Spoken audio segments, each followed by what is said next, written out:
Welcome to Fundraising Ignited with Nannette Shor. Thank you for joining me today. I'm a fundraising consultant with Shore Fundraising Strategies, and I work with nonprofits to help them excel in their fundraising efforts so they can go out into the community and provide the much needed services and be the best they can be. On this show, you will hear from guests who work for nonprofits, are clients of nonprofits, fund nonprofits, serve on boards, and volunteer. You will hear their why and the value of the life saving work they provide to our community right here in Central Virginia. On Fundraising Ignited with Nannette Shore, today we have Andrew Pagalis and Adrienne Wright, co founders of the Collaboratory of Virginia, a community designed to facilitate nonprofit collaboration, innovation, and capacity building. Welcome, Andrew and Adrienne. Thank you for being here. Yeah, thanks for Thank you. having us. So, I just really want to start with your why. Tell me how you got together, what this collaboratory is, and why is it important? I know there's a lot of questions, but just kind of give me who you are and why we're here. Sure. We always fight on who's going to go first. I'm going to volunteer Andrew. Yeah, go ahead. Ladies first, no? Yeah. Okay. Go ahead. Okay. All right. Hello, everybody.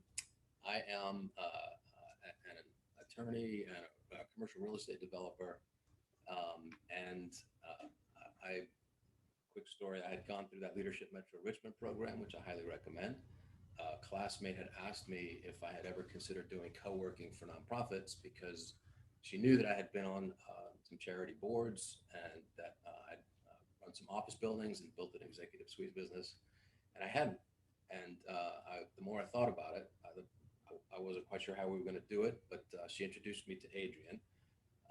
And when we thought about different ideas back and forth, we realized that we can create this a 38,000 square foot co-working center exclusively for nonprofits. And it just spoke to me. It's it's one way to help so many organizations at the same time.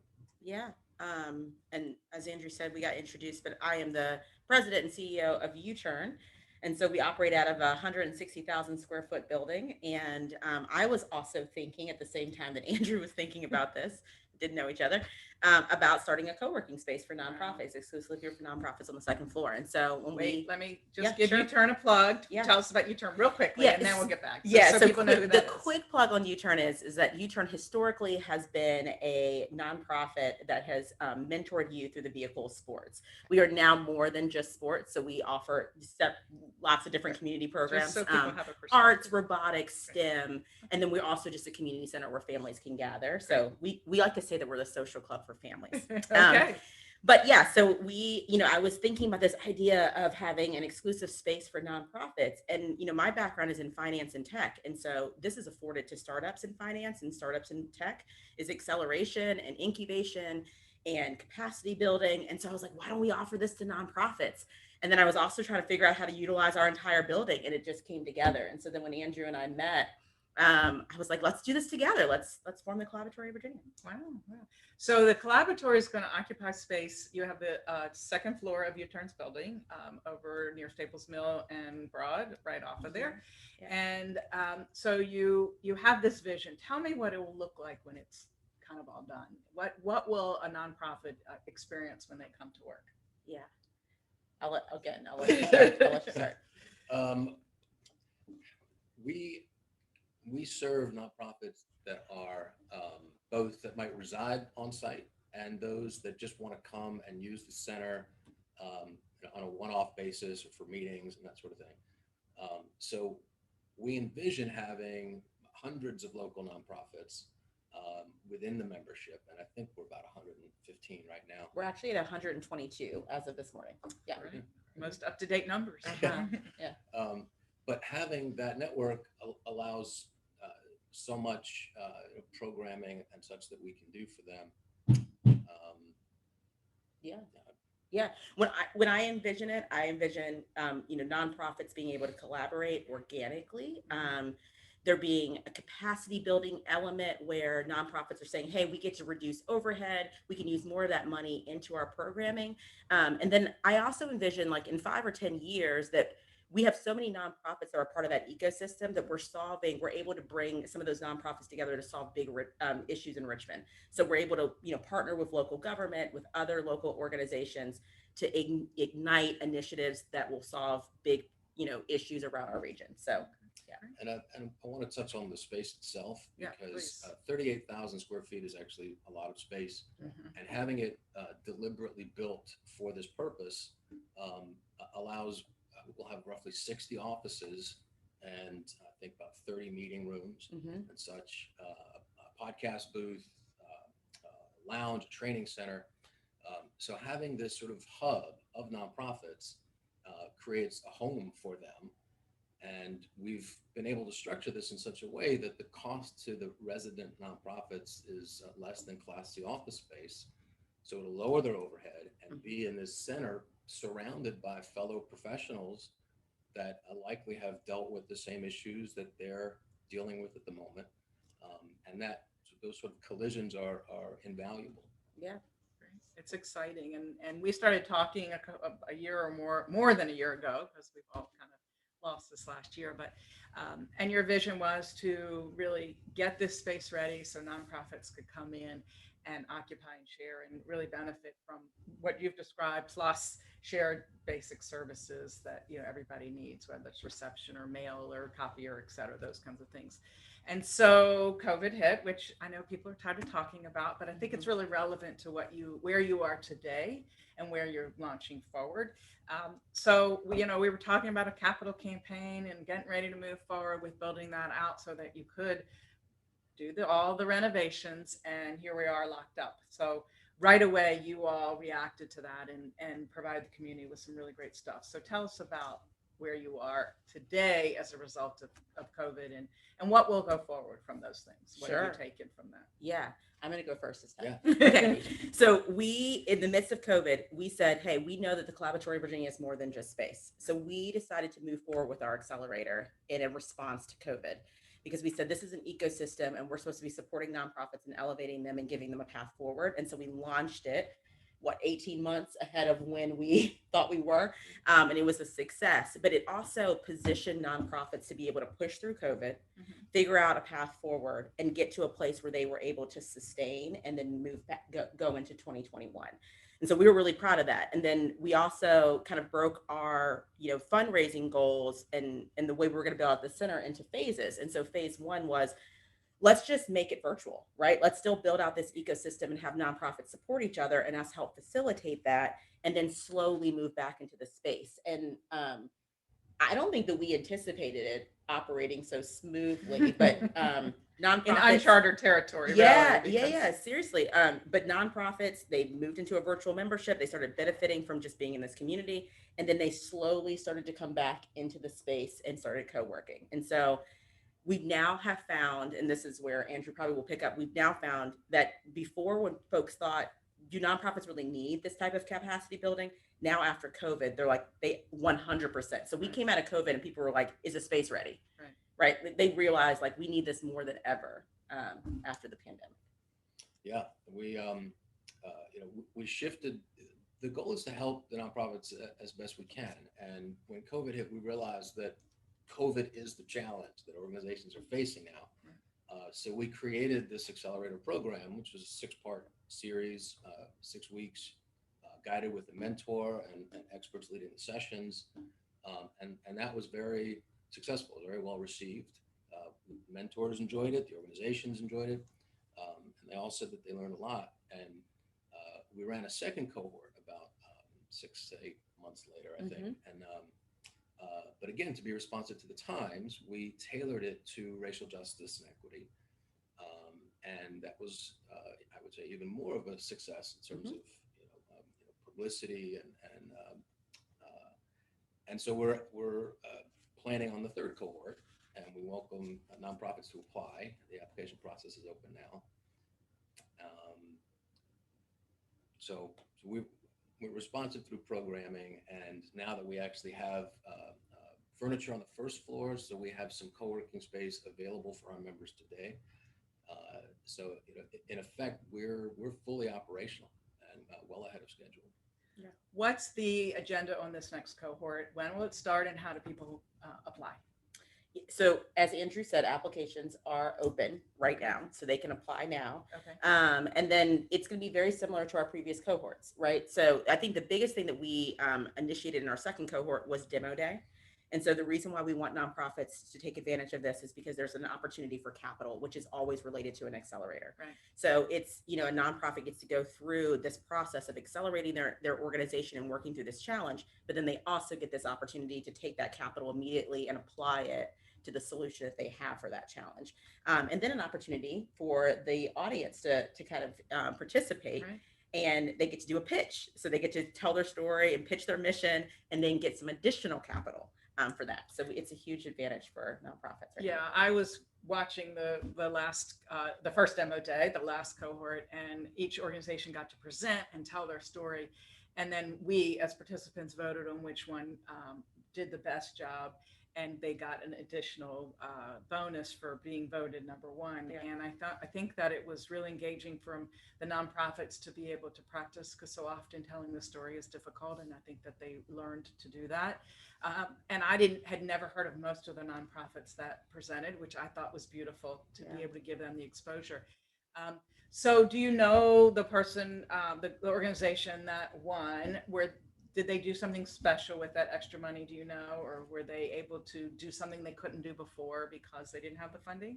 Yeah, no, it's okay. Well, if you don't know. no, it's not that we don't know. It's that I want to plug for folks to go and research a little bit more. Okay. So go to our website, look at the People's Choice Award, look up that nonprofit, Okay. and then engage with them, because Yes. that's what we want folks Gotcha. to do, is to Okay. engage with them more and Okay. find out what their mission's all about and how they're serving the community. Okay. And so the topic of this next cohort is going to be what?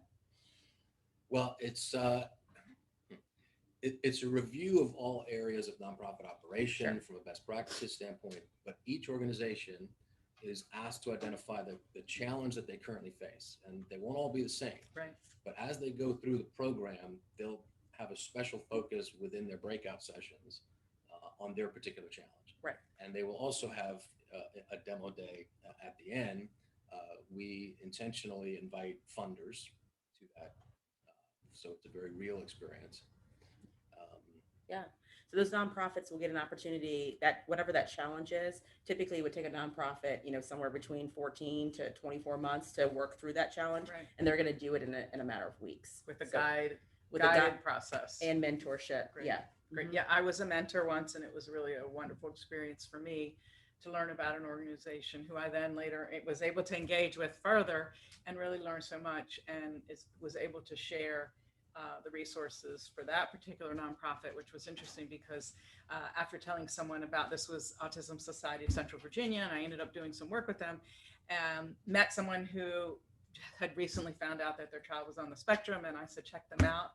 And it became that they were the only one that helped them through this, navigating this first part of the process. So it was really interesting how things come full circle. So Fundraising Ignited listeners want to know what's your website, so they can go and register for the cohort, or I guess you have a process to pick people, but how do they do that? Yeah, they would just go to c-va.org. Okay.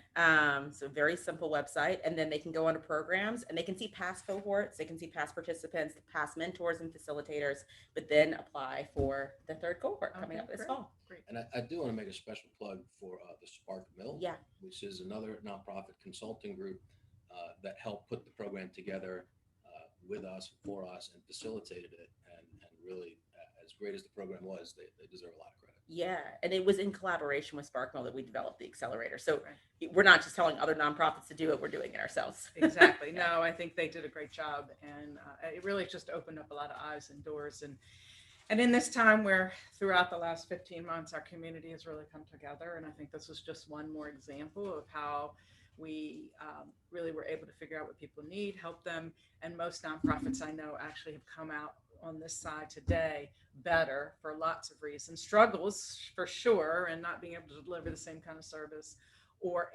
drastically increase service needs because of COVID, but are able to do it better because of what they've learned and the collaboration. And so, I know you have this vision for CVA, but what will it mean to the community, to the nonprofits? And you've touched on it a little bit, but what's really what will warm your heart to look back as this is happening, and you're standing in the back or looking from 50,000 feet? What's ideal? What's the best scenario there? Yeah. I've said this a couple of times. Ideally, we elevate the nonprofit community as a vital resource for a thriving community. So that means they are just as important as the business community. They are just as important as local government and religious organizations, right? And so Right. they are a part of that framework that allows Richmond and the region to thrive. Right. So when I take a step back and I think like, oh, years from now, and I'm looking at the nonprofit community, I want to see that people respect them, and that young people, when they're graduating from college, they're like, oh, I could go to this nonprofit and I could also go work for this corporate company, and they're almost equal, right? The impact that they could make, and so that's what my hope is. That's interesting. And I know it's not always a job that people seek out in a nonprofit. Either they fall into it or Calling. yeah, but to help create that calling, and people have it inside and maybe they don't realize it till they get there that they had the calling. But there's a desperate need for good people in all businesses, and particularly right now, but certainly in nonprofits, people who want to share that passion. And I don't really know of any nonprofits in our community that don't need to exist. And so something like this, I think, gives them the forum to be better, whether it's the cohort or it's the space, it's being together. Now, will you take everyone that applies for this next cohort, or are you limited in? We are limited. It Okay. is competitive. Okay. So we encourage as many nonprofits to apply, but we are limited in space. So we will be able to accept 10 nonprofits for this cohort. Okay, great. And I would sort of define success as when our members are routinely collaborating with each other on different challenges, when new issues pop up in the community, and we can pull our membership together and say, how can the existing nonprofits help this new situation? Then we've just added value, and hopefully they'll all get more efficient and do more with the dollars that they do have. Mm-hmm. So I don't want to keep harping on COVID because, as we said before we started, it's people are ready to move on. I think it's just I'm ready to move on. Yeah, we all are. And boy, has it moved on Yeah. in a big way. You can tell we were just traveling, and it is like was never a pandemic. It's kind of crazy. But so you did a lot of things differently because you weren't together. You weren't moving forward in the same way that you had thought you would in the last. You aren't today where you would have been had not been COVID. But and there are always silver linings, and you've talked about that. But talk a little bit about the virtual membership. So an organization doesn't need the space or doesn't want the space. What are some of the benefits of them becoming even just at and I say lowest level, not meaning anything negative, but financially the minimum? What are some of the benefits that might spark somebody to say, well, that could be good for us? Yeah, I think it's good that we define virtual membership. It doesn't necessarily mean that they're never going to utilize the space. Okay. It means they can come in at any level and come in and say, hey, we have a meeting once a month, and so we would need space for that. Okay. And our associates are primarily going to work from home, and so that there's a benefit to virtual membership for that. You can come in; it can be flexible for your organization. But then there's also, we're developing experts and additional resources in the space for them to be able to take advantage of. So HR, marketing, legal help. And so when they're a part of the community, they get that. There's some pro bono hours that they get towards that. And then there's also discounted rates that are going to be associated with that. So we're continuing to build out, those offerings. And so that's going to be a huge benefit to nonprofits, whether they're utilizing the space or not. Gotcha. Okay. And even at some of the sort of mid-levels of membership, by the way, only starts at like $25 a month. So very affordable. Very, very affordable for any nonprofit. But at certain levels, mail service is included. Yep. So organizations that basically are virtual can give up a PO box or some other address. And this becomes their home, even if they don't take an office. And whenever they do need to have meetings, they come and grab a meeting room. And they can get it all done. They can come in and do some printing if they need to, grab a cup of coffee, grab their mail, have a meeting, and then get out of it. Right. Yeah. And if you haven't been there, and I hadn't been all through COVID, and we met a couple weeks ago in person there, and just to see even the first floor, how it's transformed, it gives you a vision of what it's going to look like. But that energy, what I see looking 50,000 feet is that energy of just people, being with people, which people so need right now, whether they know it or not.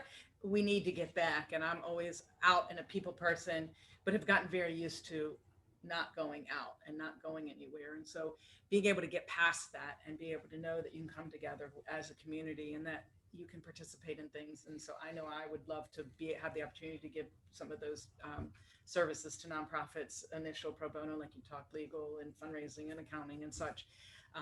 because them being a part of this is such a value to themselves, but really to the community as well. Is sort of how I see it, and it's exciting.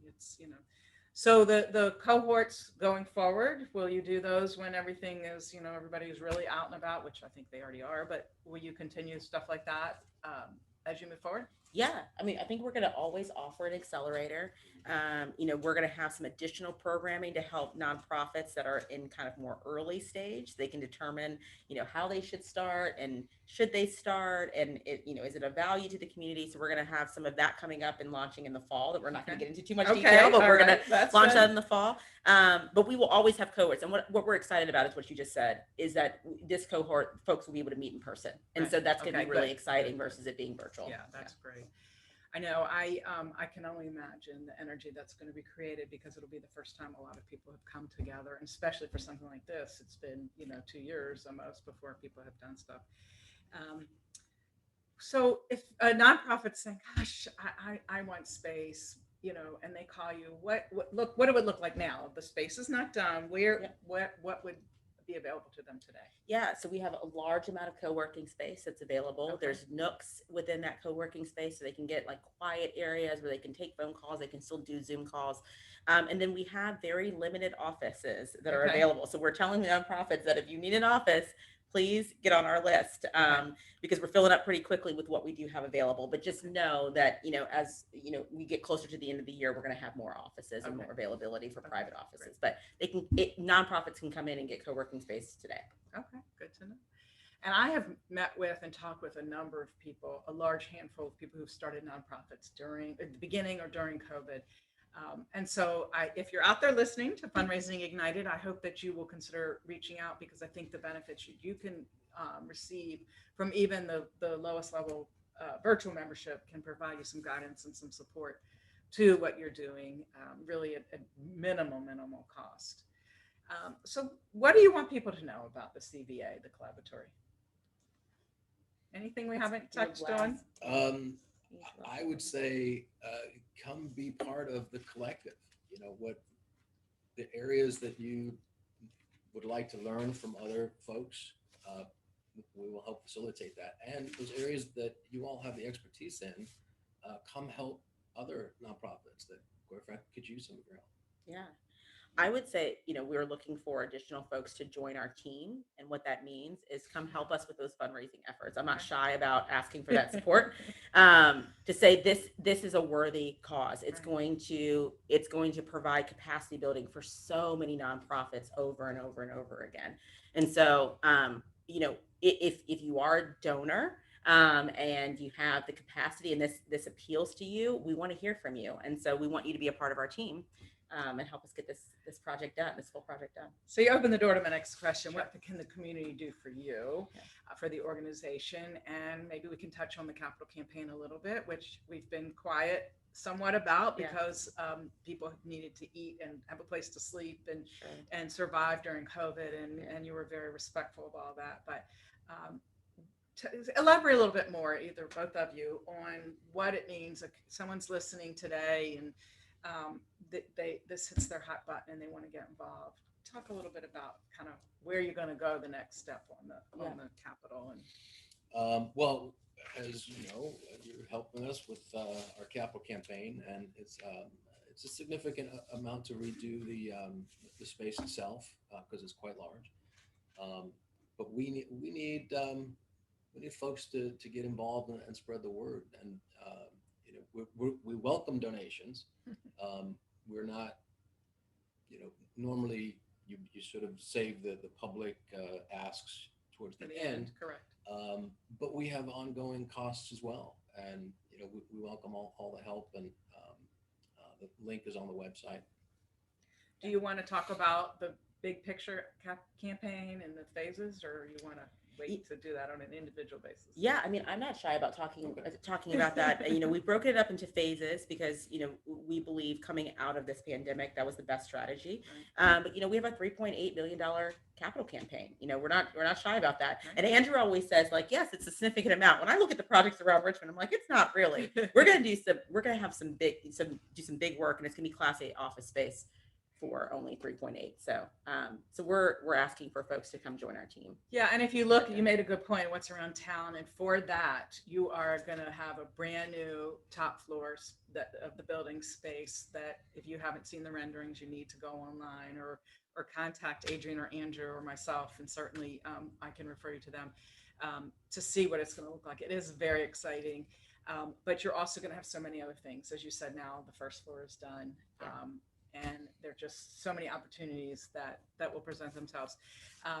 But there are lots of financial opportunities for people to get involved, and certainly at any level. But if anybody has an inclination to get involved in really in a way that can make a difference and really launch this and take it to the next step, I think you all are open and welcome to that. And it's very exciting, and I really look for the day that this happens. And for point of reference, you all are in the old, what was, when I was growing up, the old Circuit City headquarters, and one of their first stores, I'm guessing, I don't remember, but growing up with the family that started that, I know that's what was there. And it's just great to see such great use of the building, that you've had great supporters who have provided that with you. Well, I'm so glad to have had you guys here today. c-va.org. Did I get the website? Great. All right. Well, we're so happy to have you on Fundraising Ignited. And again, Shor Fundraising Strategies is a nonprofit consulting service engaging with organizations in our community to help them deliver their services in a much better way and raising more funds so they can do that. I focus on event growth and board and key volunteer development, organizational financial goals, individual donor cultivation, and so many more areas. I bring over 35 years of experience, both in the business and the volunteer world, to what we do.